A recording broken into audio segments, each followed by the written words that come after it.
Profesor Khairul Nidom yang sangat saya hormati.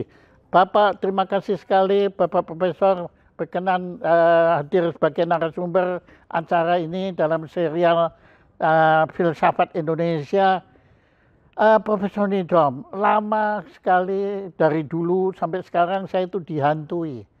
Apa sebenarnya, bukan makna hidup, tapi apa sebenarnya kaidah atau kriteria untuk bisa sesuatu benda itu disebut hidup. Nah, silakan, itu Anda kan ahlinya, karena Anda kan sebagai seorang molekuler biolog, biologi molekuler, itu kan, itu kan cikal bakal hidup itu kan ada di sana. Silakan, Prof. Nidom. Ya, selamat sore Prof. Jaya.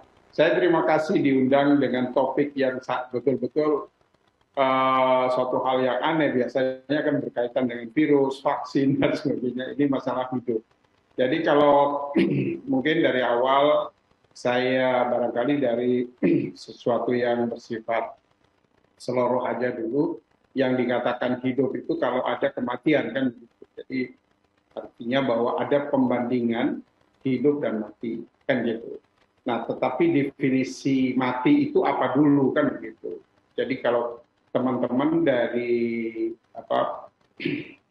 kesehatan masyarakat atau terutama dari Pak Ali itu adalah kalau orang dikatakan tidak hidup kalau fungsi-fungsi organ penting itu sudah tidak melakukan kegiatannya kan gitu.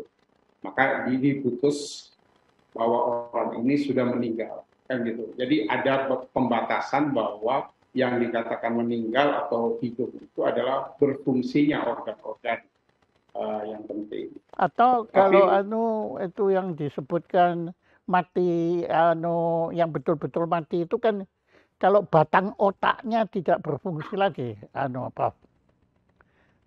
Ya, tapi orang masih bisa mempertahankan bahwa orang itu bisa dikatakan hidup kalau dibantu dengan alat-alat. Okay. Orang menganggap bahwa itu masih hidup, sehingga keberadaan dia sebagai manusia masih diletakkan pada posisi yang tertinggi kan begitu. Okay.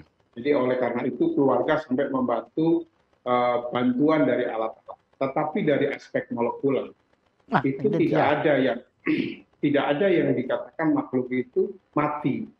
Oh, malah begitu? Ya, jadi karena struktur molekuler itu pada dasarnya adalah konstruksi DNA.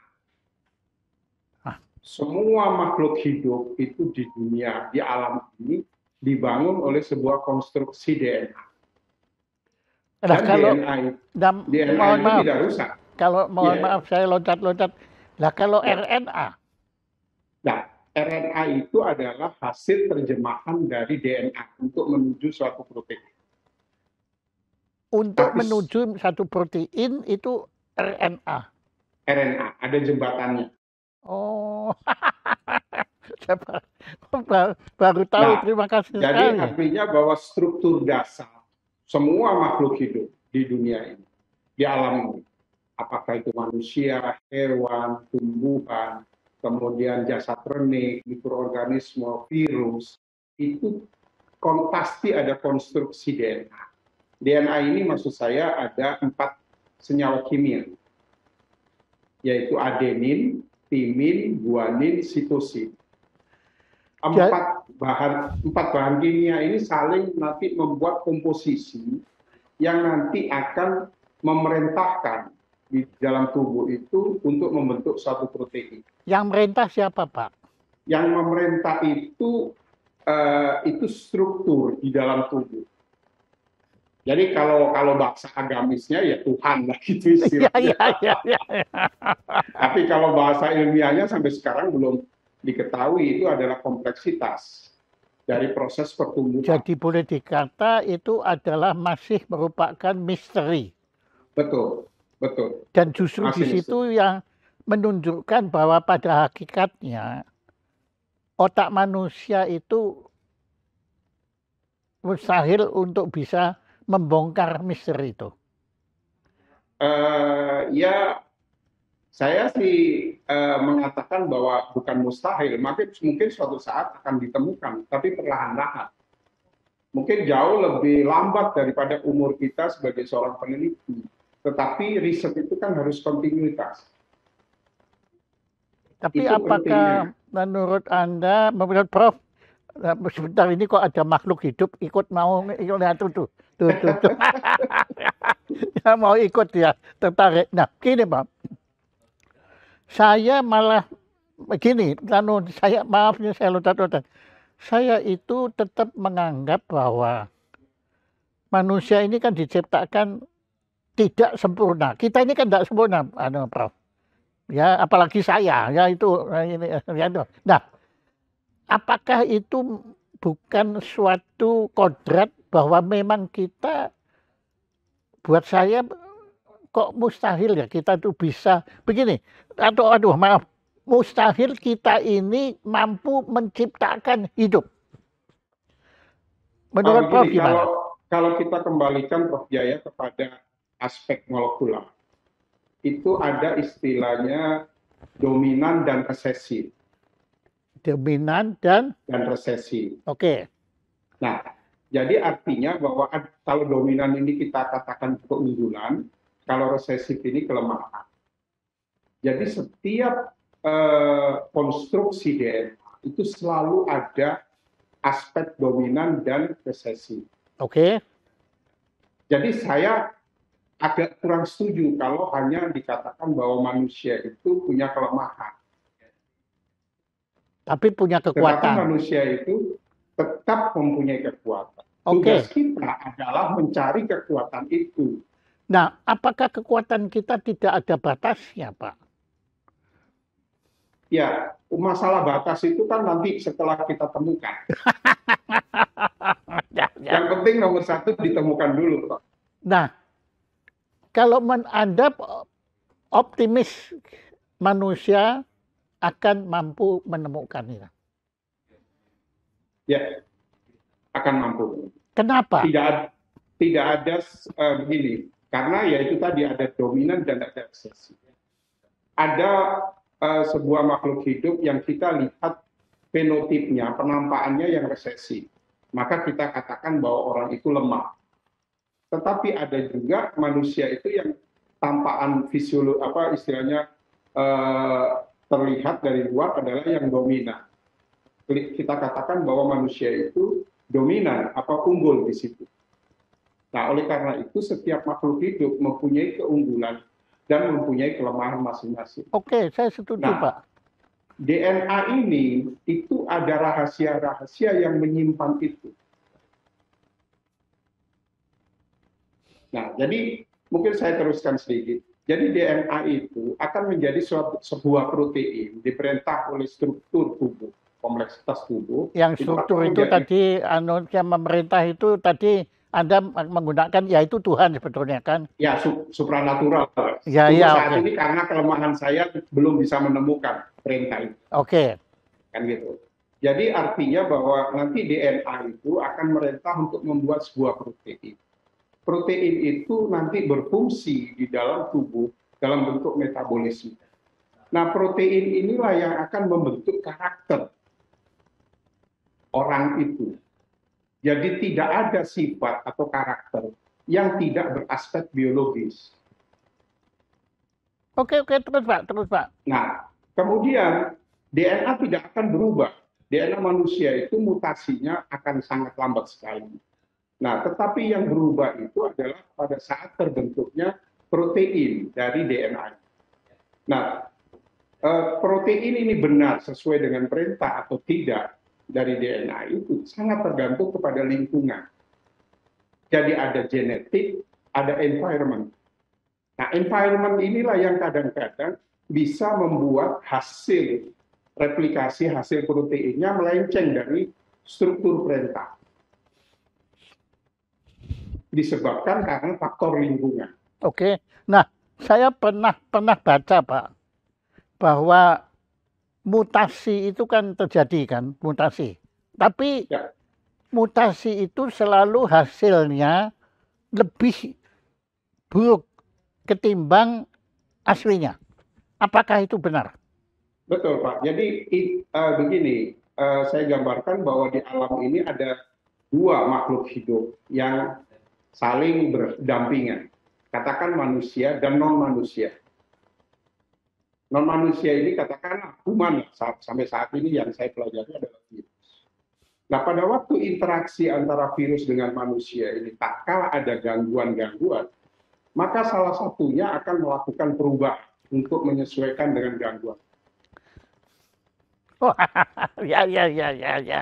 Nah, jadi karena manusia itu menganggap dirinya paling pintar di dalam menghadapi virus, maka dia tidak mengikuti kaidah-kaidah virus itu dalam kehidupannya.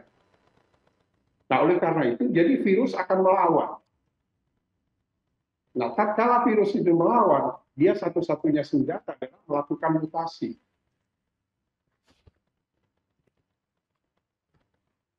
Itu percaya. Jadi dalam arti bahwa sebetulnya tidak ada makhluk di dunia ini jahat seperti virus dan sebagainya adalah untuk menginfeksi manusia, tidak. Mereka memang ditakdirkan untuk bisa hidup di dalam mengambil sebagian material biologis dari host, dari inang. Nah, tetapi karena inang ini kan manusia itu kan agak sedikit congkak, agak sedikit bohong, sombong. Jadi dia tidak mau diganggu oleh makhluk lain. Nah, akhirnya dia berpikir bahwa makhluk lain ini harus dibunuh. Padahal sebetulnya tidak harus dibunuh.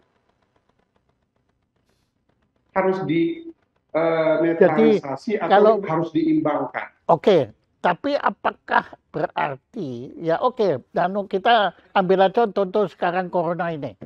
Apakah menurut Bapak, memang dulu Bapak sudah ngomong itu ke saya, tapi saya tidak nangkep dulu. Ya, kenapa? Kita sebetulnya jangan memusuhi, ya, tetapi ya itu bersamalah, ya. Nah, apakah berarti begini?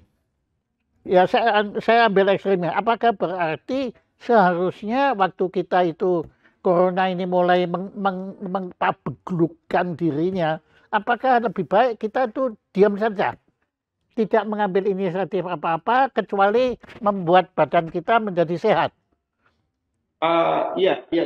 Jadi ada 4 kategori senjata sebetulnya dalam menghadapi manusia itu dengan lingkungannya, dengan makhluk lingkungan.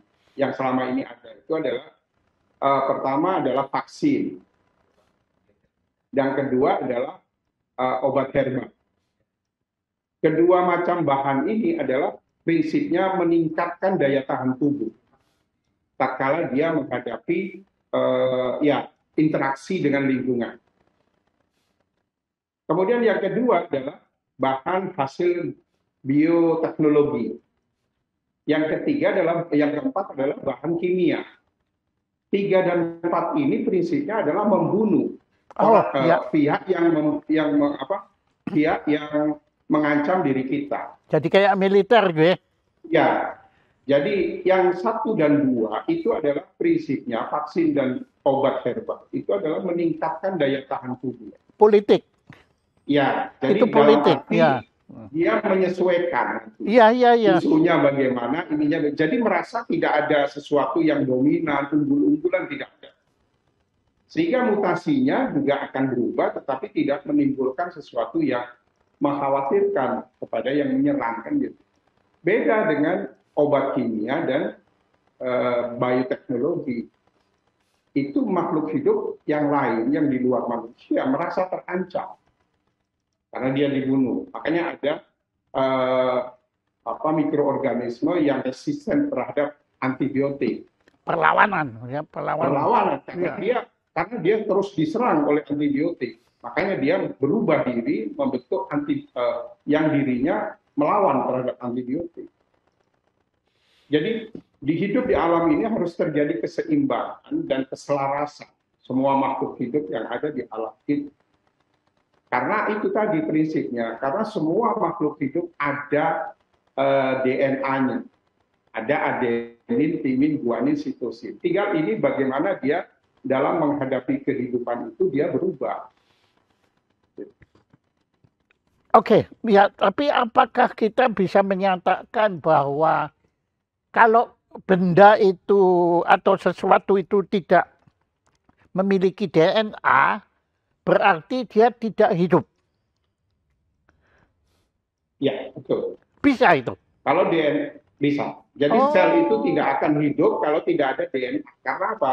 Karena material biologis untuk menghidupkan sel itu adalah dari perintah DNA untuk membentuk enzim-enzim yang dibuat metabolisme di dalam sel. DNA itu apa bisa dilihat dengan mata, Pak?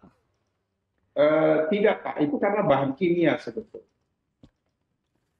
Kan apakah iya. dapat dikatakan, maaf ya, saya ini karena Tidak ada apa-apa. Karena bernafsu ya, kalau dengan Anda ini kan saya terangsang selalu. Ya, jadi saya mohon maaf, jadi saya itu mengalami ereksi intelektual ini ya. Ya, nah, aduh, ya itu yang menghantui saya itu. Jadi sebetulnya DNA itu apa, Pak? Kan enggak kelihatan mata. Apakah itu ada paralelnya dengan atom? Atom kan sebetulnya juga kita nggak bisa lihat kan? Betul. Jadi atom itu kan ada struktur natrium, hidrogen dan sebagainya kan sama. Jadi kayak nukleotida itu adalah yang menyusun DNA. Itu bahan kimia. Jadi ada terdiri dari atom-atom yang itu. Nah, jadi 4 struktur dari DNA ini selalu ada dan kita bisa membuat. Bisa membuat. Iya, bisa ada mesin untuk membuat keempat ini DNA. Jadi kita juga bisa menyusun. Bapak kan punya laboratorium. Ya. Jadi Bapak itu bisa menjadi dokter Frankenstein. Bisa bikin makhluk hidup. Visinya bisa. Jadi makhluk hidup itu kan disusun dari struktur DNA, Pak. Oke. Ya, DNA bisa kita buat. Bisa. Ada mesinnya. Bisa. Ada mesinnya. Iya, DNA synthesizer. Dan sudah pernah dibuat. Untuk menambah beberapa unsur DNA. Jadi kalau tapi misalkan bikin DNA-nya ansih. Ya, DNA-nya saja bisa, Pak. Jadi DNA itu kan ada empat unsur tadi. Tergantung kepada kita bagaimana menyusunnya. Setiap tiga nukleotida itu akan menghasilkan satu asam amino. Jadi struktur protein kita sangat ditentukan oleh urutan dari keempat bahan kimia DNA tadi. Itu yang membedakan antara karakter satu dengan karakter yang lain. Ya oke. Tapi saya kembali lagi ke Anda sebagai dokter Profesor Nidom. Apakah Anda bisa menyaingi Dr. Frankenstein, yaitu membuat makhluk hidup? Secara pemikiran bisa, tapi kan tergantung pada peralatan dan sebagainya. Tetapi orang lab harusnya bisa membuat itu. Jadi artinya begini, di tingkat kecil, virus bisa kita ubah-ubah karakternya dengan cara mengubah struktur DNA-nya. Ya, saya dengar bahkan nanti di masa depan dengan kita mengotak-ngatik DNA itu penyakit-penyakit bisa kita cegah gitu kan. Ya, bisa plus bisa minus, Pak. Mengubah-ubah itu. Jadi struktur DNA itu dengan diambil, dengan ditambah unsur-unsur tadi itu bisa berubah karakter virusnya. Prof pernah bereksperimen itu enggak? Untuk virus, iya. Oh. Nah, tolong ceritakan ceritakan jadi, bagaimana gini, Anda, tapi dalam bahasa awam, Pak ya, Prof. Ya. Coba Anda ceritakan. Jadi pada apa yang Anda lakukan? Jadi pada waktu kami melakukan studi di Tokyo University, itu kami mencoba bagaimana sih sebuah virus, waktu itu virus flu burung, bagaimana sebuah virus flu burung yang berasal dari ayam bisa dia menginfeksi pada mamalia, katakan babi, manusia dan sebagainya. Nah, oleh karena itu bagian dari DNA yang mengekspresi reseptor itu kita ubah. susunannya. Pada waktu itu kita mendapatkan virus flu burung dari ayam, kemudian kita rubah susunan asam aminonya, DNA-nya, nukleotidanya kita susun, kita rubah, akhirnya bisa dia menghasilkan sebuah kunci yang bisa menempel pada babi atau manusia. Oleh karena itu, dari belajar itu kami bisa mengambil kesimpulan, tatkala kami bisa menemukan struktur virus ini, maka itu berarti alarm di masyarakat. Jadi kami mempelajari itu untuk melihat bagaimana pola perubahan di alam sebetulnya. Oke. Jangan sampai bahwa virus di alam itu tahu-tahu dia meloncat kepada manusia, kemudian membahayakan manusia. Oleh karena itu, kami melakukan simulasi-simulasi. Simulasi-simulasi di laboratorium. Nah, dengan cara mengubah-ubah DNA itu. Nah, dengan melakukan simulasi itu, Anda berhasil? Ya, jadi itu sudah dipublikasi bersama-sama teman di Tokyo. Jadi tatkala ini dirubah menjadi ini, maka sifat ayamnya hilang, tapi dia bisa langsung menginfeksi mamalia. Dan jadi berarti Anda bisa, Profesor Nidom bisa menanggulangi risiko virus ini menyerang manusia. Ya, jadi artinya bahwa keterampilan untuk mengubah-ubah virus itu bisa dipunyai oleh semua peneliti molekuler. Sekarang tergantung kepada hatinya, Pak. Nah, itu di situ berbahaya. Untuk apa begitu ya? Ya. Kalau itu untuk senjata yang mematikan, wah parah ya. Betul, nah, betul. Jadi di negara ini harus ada suatu struktur yang bisa mengulik kegiatan laboratorium. Pertanyaan saya. Karena itu berasal dari pikiran. Oke, ya itu karya, itu karya. Nah, apakah sebelum Anda itu sudah ada yang melakukan seperti yang Prof lakukan? Saya rasa banyak, Pak. Justru karena saya belajar itu kepada mereka. Untuk mengetahui, sebetulnya tujuan utama kan membuat vaksin, Pak. Membuat vaksin. Jadi kayak misalkan Ebola. Virus Ebola itu kan ganas. Nah, untuk bisa mengendalikan keganasan itu, dirubah struktur DNA-nya supaya dia menjadi jinak. Nah, kemudian setelah jinak, dia bisa digunakan untuk hal-hal yang positif seperti menjadi bahan vaksin. Kami pada waktu itu ada dua hal yang kami lakukan. Yang pertama adalah mencoba untuk melihat virus flu burung itu sampai seberapa jauh dia bisa berubah menginfeksi inang.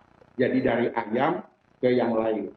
Nah, itu ternyata ada beberapa asam amino yang harus dirubah, otomatis kita buat mutasi buatan di dalam virus itu. Yang kedua, kami melakukan namanya reverse genetic untuk flu burung. Jadi flu burung itu kan dikenal ganas. Nah, kalau dibuat seperti itu untuk vaksin, itu tidak akan efektif dan efisien, bahkan membahayakan. Nah, oleh karena itu, kita otak-atik struktur DNA-nya dari dari virus flu burung itu dengan metode yang namanya reverse genetic, kemudian menjadi jinak virus ini. Kemudian kita buat vaksin. Jadi kalau sudah dibuat jinak virus ini, ada dua keuntungan. Pertama, bahwa efisiensi di dalam produksi tercapai. Yang kedua, tidak membahayakan baik untuk peneliti atau pekerja maupun masyarakat. Itu yang setiap saat kita lakukan otak-atik. Oleh karena itu, persyaratan fasilitas minimal di dalam kita bermain dengan virus, dengan DNA dan sebagainya itu ada minimumnya adalah yang namanya fasilitas biosafety level 3.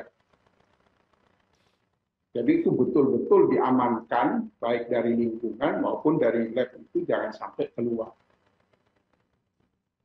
Apakah kemungkinan itulah merebaknya virus corona dari Wuhan itu karena kebocoran di laboratorium. Salah satunya. Bahkan ini kan pernah terjadi, memang bukan corona, tetapi penyakit mulut dan kuku di Inggris, Pak.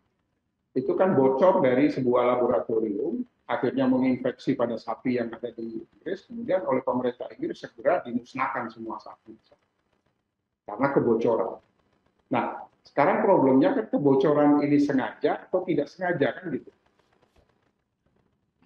Ya seharusnya ya tidak sengaja kan, seharusnya kecuali dipakai oleh militer kan. Betul. Wah. Tetapi kami sebagai peneliti atau sebagai orang laboratorium harus bisa membedakan virus yang beredar atau kuman yang beredar ini kuman by accident atau kuman by nature. Bisa. Bisa, Pak. Karena ya itu tadi struktur alam itu misalkan begini, Pak, antraks. Saya tidak mau bicara di mana tempatnya, tapi beberapa tahun yang lalu ada kasus antraks. Antraks ini aneh, tahu-tahu dia bisa masuk ke dalam otak. Padahal masuk ke dalam otak itu tidak begitu gampang karena ada barier. Semua kuman tidak bisa masuk ke dalam otak begitu gampang. Tapi ini antraks ini ada laporan dia bisa masuk ke dalam otak. Dan dari hasil riset yang ada di salah satu laboratorium itu disebabkan karena ada penambahan 2 asam amino atau 6 DNA di dalam struktur antraks ini. Dan itu yang tidak alami. Nah, apakah penambahan 6 nukleotida atau 2 asam amino itu karena faktor alam atau karena buatan?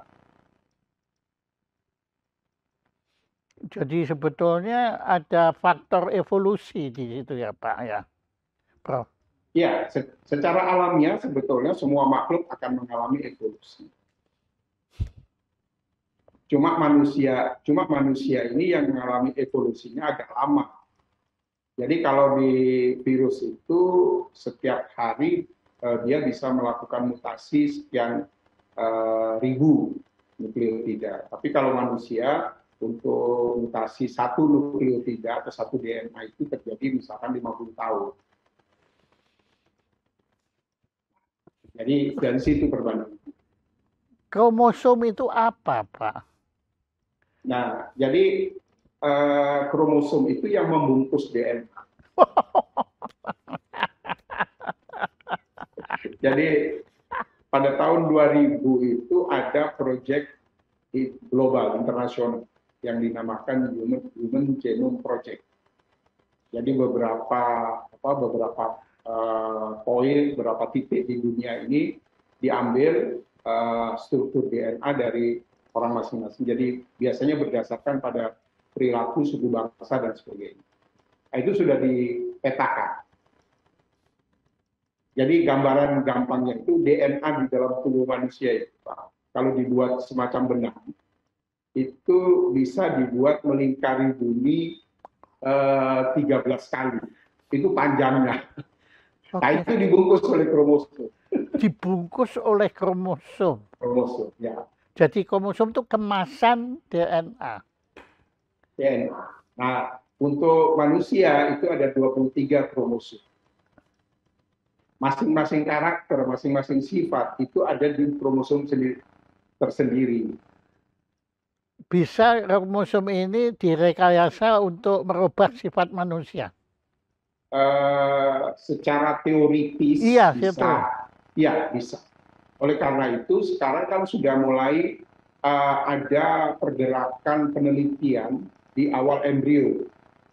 Jadi terutama untuk bayi tabung. Ya, di dalam bayi tabung itu pada waktu terjadi pertemuan sel telur dan spermatozoa, kemudian namanya menghasilkan suatu blastomir. Nah, di situ bisa dicek nanti apakah ada penyakit-penyakit genetik yang akan dibawa oleh fetus ini. Nah, itu bisa tergantung kepada keputusan orang tuanya diteruskan atau dibatalkan. Aduh, ini otak saya kan kemasukan pertanyaan-pertanyaan yang bertubi-tubi, saya sendiri bingung mau tanya yang mana dulu. Sekarang ini anunya di sini. Tapi asik, Aduh, karena kita bergerak di dunia pemikiran, jadi kadang-kadang asik kan itu memikirkan jangan-jangan begini, jangan-jangan iya, begitu, iya. jangan-jangan. Jangan-jangan Jadi nomologi.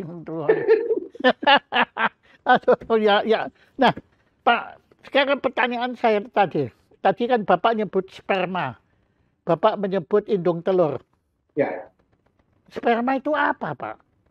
Apakah itu makhluk hidup atau apa itu, Pak, sperma itu? Kok dia kalau bisa bergerak gitu? Kan mesinnya kayak kecebong itu. kalau dilihat dari struktur DNA, dia belum makhluk hidup, separuh makhluk hidup. Belum. Belum, Nah, belum makhluk hidup, ini separuh. sekarang. Nah, ini dia, Pak. Sekarang ini kan secara nggak sengaja kita mendekati pertanyaan saya itu. Di mana letaknya batasan bisa dibilang hidup? Jadi kan gini, sperma itu bisa bergerak karena ada energi di dalam ekor. Energi bergeraknya itu di ekor, Pak. Iya. Tapi ekornya itu DNA-nya bukan berasal dari DNA inti, tapi DNA mitokondria. Hah? Ada lagi, jadi di dalam tubuh itu ada DNA inti dan DNA mitokondria. Nah, pada waktu Apa? dia ketemu indung telur, Hipokondria. ya ada mitokondria. Mitokondria. Oh, Itu itu ya. tempat energi. Pikir Nah, hipokondria. pada waktu sperma itu ketemu indung telur, buntutnya itu lepas. Yang punya energi tadi lepas. Tinggal di dalam fetus itu ada DNA untuk energi, itu adalah dari indung telur, yaitu DNA mitokondria. Oleh karena itu, yang menentukan kesehatan anak itu adalah seorang ibu, bukan seorang bapak. Ya, kromosomnya ibu jauh lebih banyak ya, Pak, ya. Ya, jadi artinya begini, setelah dia ketemu dengan indung telur, DNA yang separuh dari sperma tadi ketemu dengan DNA separuh dari sel telur, kemudian menjadi satu kesatuan, menjadi berpasangan. Tetapi itu baru dikatakan dominan, mulai hidup. yang dominan indung telurnya. Ya, indung telur dia bisa mengendalikan karena dia punya energi mitokondria. Oh, makanya yang kepunyaan bapak lepas. jadi artinya memang sebetulnya jenis kelamin lelaki ini ya cuma dibutuhkan untuk dia datang, kemudian sudah ibunya ini yang menentukan segala-galanya ya. Betul. Jadi kita ya, saya dan Anda ini ya cuma ya Pak ya, cuma tadi RNA, cuma jembatan aja. Betul. Makanya tapi istilahnya laki-laki itu kan sebagai aja Pak, sebagai sponsor, tapi sombongnya nggak tulungan. Tapi makanya ya istilahnya ibu pertiwi kan, nggak ada bapak pertiwi, bapak pertowonya nggak ada Pak anunya itu. Oh. Jadi pada waktu dia sudah bertemu dengan antara DNA bapak dan DNA ibu, itu baru dia dibungkus oleh suatu protein. Ya, yang ini yang saya terus terang belum bisa menjawab. Kalau karena kita orang beragama, ya kita katakan bahwa itu dikendalikan oleh Tuhan, seperti itu. Tetapi pasti ada unsur-unsur biologis yang menjadi pemicu, Pak. Itu belum tahu. Belum tahu. Nah, sampai berubahnya itu yang dinamakan diberi nyawa dan sebagainya. Itu kan kapan? Apa unsur itu Pak, kimianya? Itu dia. Ya. Itu Pak yang menghantui saya. Kapan nyawanya itu kapan Pak gitu loh. Betul. Dan kayak tadi Bapak kan cerita dengan secara saintifik kan Bapak jelaskan bahwa itu sperma itu buntutnya itu energi. Ya tapi kok bisa energi itu siapa yang nyuruh gitu loh. Ya di situ dijelaskan pada waktu kepalanya sperma itu masuk ke dalam sel telur, kemudian dia berikatan, itu ada namanya protein tertentu yang ada di sel telur itu yang memutus ekor. Lah ya kenapa kok mutus ekornya kok diputus segala itu? Why? Saya saya melihat filosofi saya. Karena di ekor itu ada energi Bapak yang dibuat bergerak. Lah iya kan eman-eman toh, kok diputus ya Nah, diajak nanti toh. kan ketemu energinya ibu di indung telur itu nggak jadi embrio, Pak. Loh, lah ya mbok yang dijadikan walaupun anu dua-dua tanpa ada yang dikorbankan begitu loh. Kok mesake laki ini kok mesake dibuang-buang gitu. Ya, jadi kalau mencari siapa ibunya itu jauh lebih gampang daripada mencari siapa bapaknya. Betul Pak, itu makanya waktu Raja Salomon dihadapkan dengan dua ibu, dia bisa Pak, anunya menentukan ya tuh, anu ya tuh bayinya disembelih, nanti Ya, siapa yang akan teriak kan ya itu ibunya. ya, Nah kalau ya. nyari bapaknya susah Pak. Karena dari bapaknya itu mencarinya dari DNA yang berpasangan. Dia dan juga nggak mau ngaku kan Pak bapaknya Iya, siapa. iya Pak, betul. Aduh Pak, ya oke Pak, ayo ini saya makin makin penasaran Pak anunya. Jadi oke Pak, tadi anu jawaban anu pertanyaan saya belum dijawab. Mana batasan? Kan ini kan gini. Ya pokoknya kan kalau gini itu hidup, kalau ini mati gitu kan anunya. Nah, batasannya itu loh Pak anunya untuk bisa menyebut itu hidup atau itu mati. Itu apa? Ya, di dalam ilmu pertumbuhan itu pada waktu ketemu sel telur dan spermatozoa itu kan ada pembungkus nanti dan itu akan bisa dilihat dari waktu ke waktu. Kemudian ada tanda-tanda pergerakan dan itu dikatakan sebagai mulai hidup. Nah, siapa dan bagaimana yang menggerakkan proses itu pada saat awal itu? Nah, itu terus terang saya tidak menguasai di bidang embrio. Ya, moga-moga juga memang tidak ada yang menguasai Pak itu. Ya, Ya jadi karena bahasa kita adalah bahasa, yaitu karena itu dikendalikan oleh Tuhan. Jadi iya, oleh karena itu ada batasan kapan mulai hidup itu misalkan 3 bulan. Ada yang pada waktu pertemuan itu sudah dianggap sebagai awal dari kehidupan kan gitu. Jadi ada yang berkriteria bahwa mulai kehidupan itu pada saat setelah kelihatan pergerakan. Tapi ada juga yang mengatakan bahwa saat awal pertemuan spermatozoa dengan sel telur itu sudah kehidupan. Bapak kan kebetulan zoolog ya salah satu ahli juga satwa nggih. Oke. Metazoa itu apa, Pak? Kenapa Pak? Metazoa. Jadi zoa itu kan hewan Pak. Jadi Oke. meta itu kan jadi artinya dunia hewan sebetulnya. Metazoa. Ya, seperti itu. Jadi saya istilahnya dunia apa itu? Ya, saya bilang dunia non manusia tapi bukan dunia mikroorganisme. Jadi secara keseluruhan dia punya komunitas yang disebut dengan hewan. Oke. Nah, kemudian di lautan itu kan katanya asal muasal hidup kan mulai dari laut, dari air. Nah, kan di situ juga ada satu jenis archaea apa itu loh Pak? Ya, Apa Pak namanya? Archaea. Iya, Pak itu apa Pak? Jadi kalau kita masuk di dunia aquaculture itu lebih menarik lagi Pak. Oke ya. Jadi di laut itu ada 3 lapis. Ada 3 lapis dan setiap lapis itu dihuni oleh komunitas-komunitas sendiri. Oke. Nah, di sana itu kalau saya berbicara virus, di sana itu ada virus-virus yang mirip dengan virus yang ada di daratan. Jadi ada juga virus rabies, ada virus influenza dan sebagainya di masing-masing lapisan itu. Nah, salah satu fungsi dari virus-virus di setiap lapisan itu adalah menginfeksi alga. Menginfeksi alga, di mana kalau alga itu diinfeksi oleh virus-virus itu dia akan keluar material biologisnya, material-material kayak nutrisi yang akan menjadi makanan dari ikan-ikan. Nah, jadi di sana terjadi simbiose satu sama lain dengan antara mikroorganisme dengan komunitas aquaculture dan sebagainya. Nah, oleh karena itu pada waktu istilahnya begini, jadi komunitas ikan itu tidak akan pergi dari kawasan yang dilingkupi oleh mikroorganisme tadi karena makanannya di situ. Jadi tidak mungkin ikan itu, misalkan ikan Indonesia lari ke Filipina, tidak mungkin.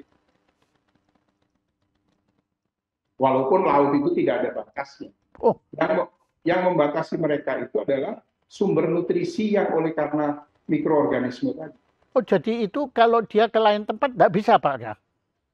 Tidak bisa. Secara ini tidak bisa karena berbeda sumber nutrisinya. Gila ya. Itu yang dinamakan nutrigenomik. Setiap makhluk hidup itu sudah disediakan di sekitarnya makanan dan minumannya. Apa makanan, nutrisinya itu sudah disediakan. Apa Pak istilah nutrigenom? Istilahnya apa Pak nutrigenom? Nutrigenomik. Wih.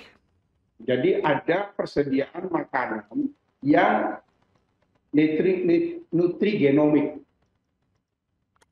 Berasal dari nutrisional genomik. Jadi kalau ingin tahu bahwa ada pencurian ikan Indonesia, dicek aja ikan itu, dites forensiknya. Sudah pasti kalau itu ikan Indonesia forensiknya begini-begini.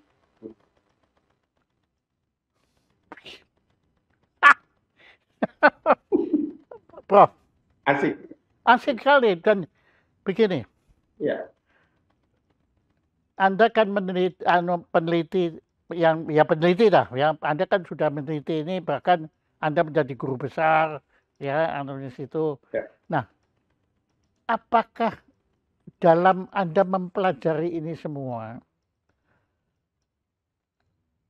apakah kekaguman Anda atas kemahakuasaan yang maha kuasa itu menurun atau meningkat?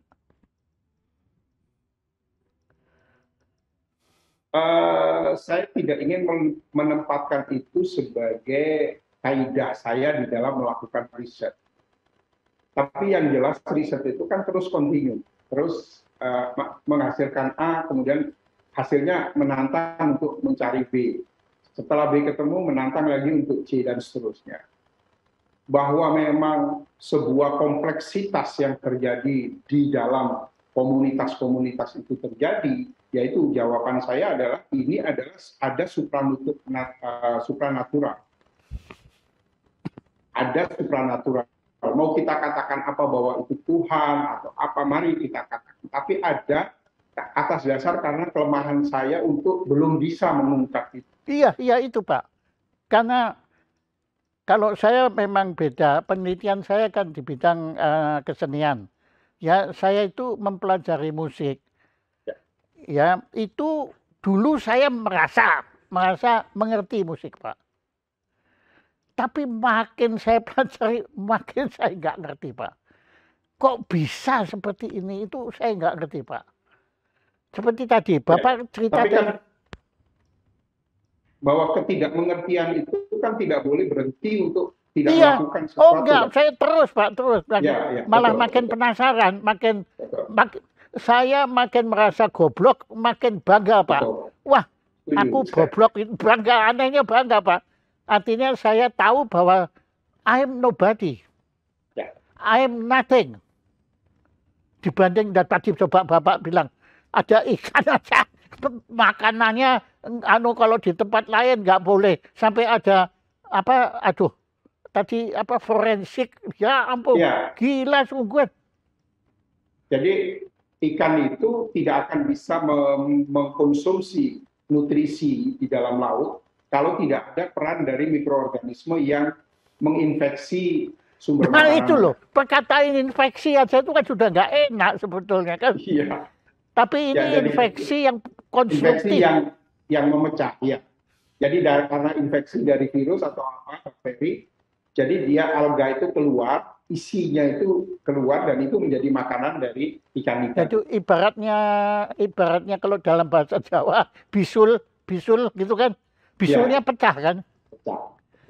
Ya ampun, Jadi memang betul, Jadi Pak. Semakin kita meneliti, ya, skenario-nya itu loh Pak, ampun ya. Ya ya saya jadi itu, ya saya kan juga melajari seni teater ya. Kan manusia bisa bikin skenario. Tetapi Pak, sehebat-hebatnya skenario di panggung sandiwara dibanding skenario di kenyataan, nggak apa-apanya Pak. betul, Bapak setuju, merasakan? betul, setuju. Artinya bahwa saya merasa tidak apa-apa, tapi harus melakukan apa. Iya, Kan iya, gitu. iya, iya, iya. Ya, jadi artinya begini, bahwa hubungan dengan Tuhan, hubungan dengan kepercayaan, hubungan dengan agama itu buat saya sebagai peneliti adalah penuntun. Penuntun.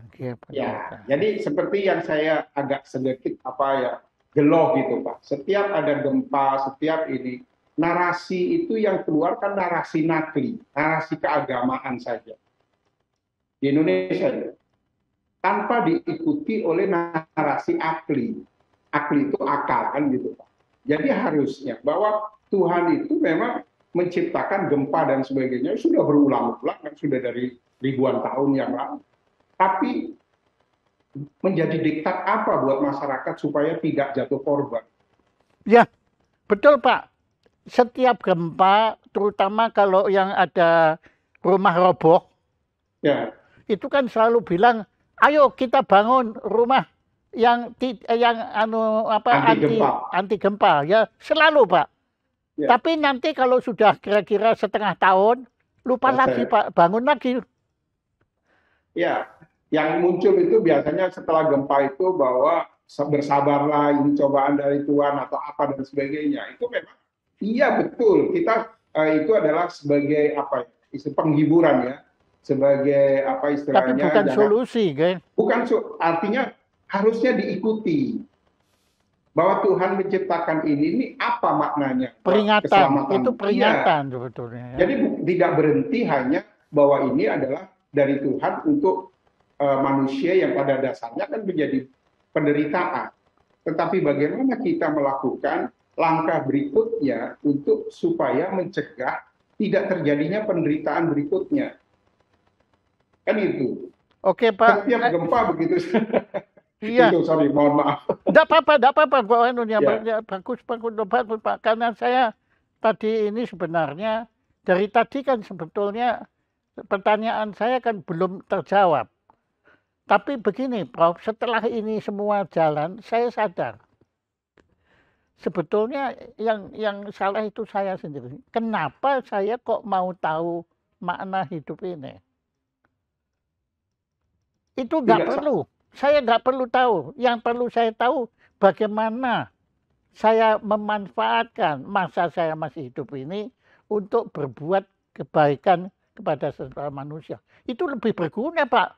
Daripada saya bingung mikirin batasan hidup mana gimana. Itu kan cuma untuk memuaskan diri saya sendiri aja supaya tidak dipikir goblok-goblok amat gitu kan. Tapi ya ternyata memang goblok. Tapi tadi contoh Anda itu dahsyat sekali loh Pak. Bagaimana saya itu baru tahu kalau sperma ada buntutnya, ya itu saya percaya ya. Nah, pertanyaan saya, kenapa sperma sama cebong kok mirip Pak? Ya, itu apa istilahnya itu karena dia dalam proses perkembangan itu kan akan mengalami apa itu istilahnya. Jadi kalau tangan ini kan tadinya kan jadi satu Pak. Metamorfosa. Iya, metamorfosa kemudian dia bergerak sesuai dengan pertumbuhan masing-masing. Nah, pertanyaan Bapak yang saya belum bisa jawab, kenapa sperma sama dengan cebong kan gitu.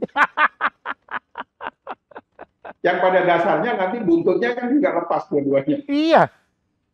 Itu loh Pak, tadi saya, buntutnya lepas ya. Gitu. Ya. Waduh, kasihan banget. Jadi ya memang terus terang kalau kita berkecimpung di alam pemikiran, riset dan sebagainya itu tidak ada kata terjawab. Iya. Tidak ada kata jawaban Pak. Jadi selalu menimbulkan pertanyaan baru. Jadi saya selalu menghimbau kepada mahasiswa saya dalam satu komunitas, minimal 10 orang saja, 10% saja dari komunitas itu meniatkan diri menjadi seorang peneliti. Jangan takut tidak mendapat rezeki menjadi seorang peneliti. Karena kan terus terang menjadi seorang peneliti itu dianggap nasibnya kurang baik kan gitu. Di Indonesia. Tapi saya bilang, ya di Indonesia. Ya, kalau di Jerman dengan enggak Pak, itu peneliti. Saya bilang kepada mereka bahwa Tuhan itu hanya membuat literasi di semua kitab itu hanya simbol-simbol. Yang menerjemahkan itu adalah kita untuk kemaslahatan manusia. Itu adalah peran peneliti. Nah, kalau kita sudah menerjemahkan literasi Tuhan, masa sih yang Tuhan yang punya rezeki nggak akan bagi-bagi? Nggak dibagi juga nggak apa-apa lah. Nggak apa-apa, ikhlas. Karena dapat kenikmatan proses penelitian itu sendiri kan nggak bisa dibeli, Pak. Betul. Ya, jadi, saya tuh bayangkan di dalam ruang. Ya tuh bayangkan waktu Bapak menemukan DNA atau RNA lah apanya istilahnya itu kromosom bagaimana itu kan ada kebahagiaan tersendiri kan pada waktu itu. Betul, kenikmatan betul. Lah, kenikmatan. Itu yang nggak bisa nggak bisa dibeli, Pak. Beli apa? Betul. Nah, saya nggak bisa Pak mau ayo saya bayar berapa untuk bisa menikmati nikmatnya Profesor Nidom meneliti tadi itu. Tapi ya saya terkesan sekali dengan jawaban Anda tentang tadi bagaimana infeksi itu ternyata bisa bahagia. Jadi intinya itu bahwa kita hidup di alam ini tidak bisa sendirian. Harus melihat komunitas-komunitas yang lain. Jangankan kita terhadap sesama manusia, kita dengan virus saja juga kita harus bisa menghormati bagaimana karakter dan kaidah hidup virus. Iya, itu sejak awal Profesor wawancara saya itu Profesor sudah ngomong terus ke saya, tapi ya saya ada karena kamu profesor ya saya nggak berani ngelawan gitu. Karena kan sesama profesor boleh melawan. Aduh, ya terima kasih Prof. Tadi Anda sudah menyatakan jangan mimpi kita bisa menjawab semua pertanyaan itu, tetapi bermimpilah untuk memberi makna pada kehidupan ini dengan berbuat baik. Kalau istilah Islamnya fastabikul khairat itu kan. Ya betul Pak, setuju sekali. Terima kasih banyak Pak Prof. Jaya. Nanti saya kirim lagi anunya. Ini kan Anda sudah punya. Nanti yang lalu sudah punya itu. Nah ya nanti nanti pelan-pelan rumah Anda penuh dengan Saya senang sekali karena bagaimanapun Prof. Jaya kan merangsang pemikiran-pemikiran saya yang di luar selama ini yang saya pikirkan kan gitu. Jadi saya harus cari kapan mulai ada kehidupan di awal embrio itu. Iya tuh Pak, itu Anda tentu kenal Profesor Carl Zimmer. Ya, saya pernah baca itu. Itu kan beliau menulis The Life Edge. Kan kalau edge itu kan artinya ada anunya kan Pak, ada tepinya kan itu edge itu. Ya. Ya, tapi dia sendiri juga nggak tahu. Dia bukunya judulnya gitu. Setelah saya baca, ya dia sendiri juga bingung Pak. Tepuk tangan untuk Profesor Nidom. Terima kasih Prof. Terima kasih Prof. Terima kasih.